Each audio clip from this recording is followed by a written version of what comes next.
හොඳින් අවධානයෙන් අහන්න. සමනොල මුදුනින් ආරම්භ වූ හෙළ ජාතියේ උප්පත්ති කතාව සමනොල පිළිබඳ හෙළිදරව් වෙන්න අවසන් කරන්න මම කැමතියි. මහා කාරුණික බුදුන් වහන්සේ මොකටද සමනොල කන්ද මුදුනේ වම් සිරිපතුල් සලකුණ තිබ්බේ? දකුණු සිරිපතුල ස්පර්ශ වුණේම නැද්ද? මම ඔබට හිතන්න කිව්වා. මිනිස්සු සිරිපා කරුණා කරන්නේ මොනතරම් අමාරුවෙන්ද? අපහසුවෙන්ද? මහා කාරුණික බුදුන් වහන්සේ ඇයි එහෙම දෙයක් කළේ කියලා ඔබටත් සාධාරණ ප්‍රශ්නයක් තියෙන්නේ. මම කියන්නම්. සමනොල කන්ද කියන්නේ ගිනි කන්දක්.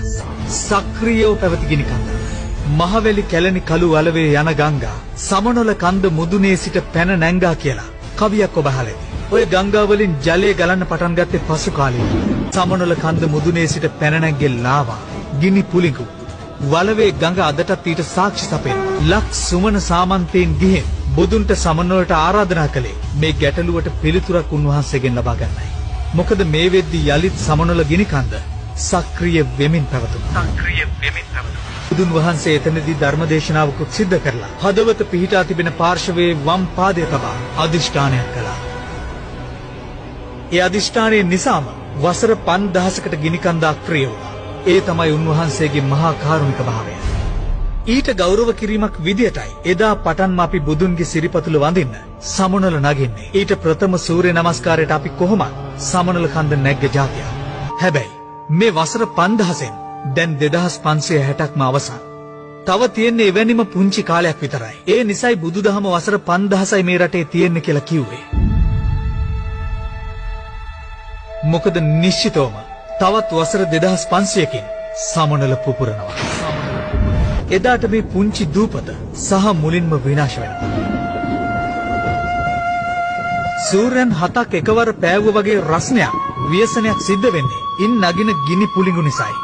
සප්ත සූර්යෝද්ගමන සූත්‍රයේ ගැඹුරින් යලි කියවන්න. මම මේ කතාව ඔබට පැහැදිලි කරලා ඔබව ආධ්‍යාත්මික කරන්න උත්සාහ කරන්නේ වෙන දෙයක් නිසා නෙවෙයි. ඔබ මේ නොදැන සිටියොත් තවත් වසර 2500ක් ගත වෙද්දී ඔබ මේ පෘථුවියට මිනිසියෙකු හෝ වෙනත් ආත්මයක් ලබා පැමිණෙනවා. එදාට ඔබේ ඇස් ඉදිරිපිටම ඔබ ආශා කළ ආදරය කළ සියල්ල වේදනාවෙන් විනාශ වෙනවා දකින්න සිද්ධ වෙනවා. ඔබටත් අතිශය අමානුෂික වේදනාවන්ට මුහුණ දෙන්න සිද්ධ වෙනවා. එහෙම වුණොත් ඔබේ චුති චිත්තය යහපත් එකක් වෙන්නේ නැහැ. අතිශයින්ම බිහිසුණු තත්වයන්ට මුහුණ දෙන්න සිද්ධ වෙනවා. මේක මේ රටට විතරක් බලපාන දෙයක් නෙවෙයි. සමනොල සක්‍රිය වීමත් එක්ක සමස්ත පෘථුවියම එහි අවසානයේ සටහන් කරගන්නවා. මේක කල්ප විනාශය නෙවෙයි, ලෝක විනාශය.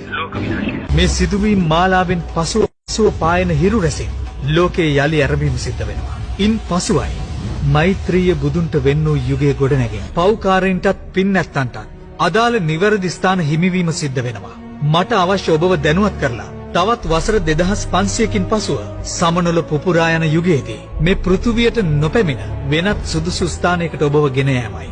අපේ චක්‍රාවාටයට අදාළව ලෝක 31ක් පවතිනවා. අපාය 4 හැරුණුකොට අනෙක් ඕනම ස්ථානයක් තෝරා ගැනීමට ඔබට අවස්ථාව තියෙනවා. ඉනුත් මිත්‍යා දෘෂ්ටික නොවි සම්‍යක් දෘෂ්ටික වීම ඔබේ වගකීමයි. ඔබට පුළුවන් අවශ්‍ය නම් මේ දැන්ම ගෞතම බුද්ධ ශාසනයෙන් නවතින්න. නැතිනම් මේ සසර බිය දැන නිවැරදිව හැසිරෙන්න. තීරණය ඔබ අතේ.